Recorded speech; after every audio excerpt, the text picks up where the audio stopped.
We also started brewing at Iowa State, didn't we?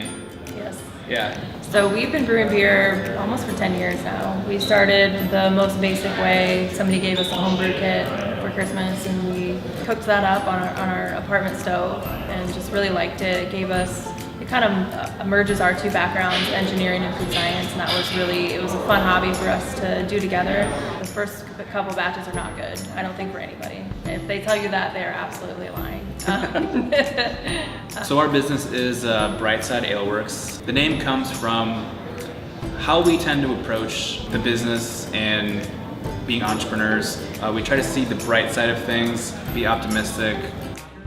Altoona is on the east side of Des Moines, so they are marketing themselves and around being the bright side of the east side. So we folded that into the name as well. The difference between, maybe thinking of yourself as a business person versus an entrepreneur is trying to position your business and run your business based around a community. I think that's really important. We came into Altoona seeing a gap in the market. There's no breweries around here for 20 or so miles.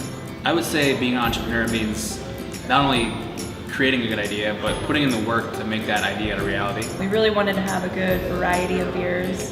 I think in making the jump from home brewing to professional brewing, you realize that it's not about what you like all the time. So we brew styles that aren't our favorites, but have a really, really great fan base, which is always so fun to see, so fun for us to see.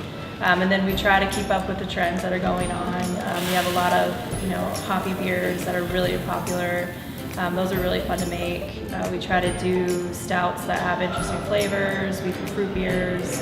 And then we swing around and we'll do a traditional West Coast IPA, or we did a red for St. Patrick's Day. We want someone to come in here and try what's new and then maybe go back to one of their old favorites. Have that for them.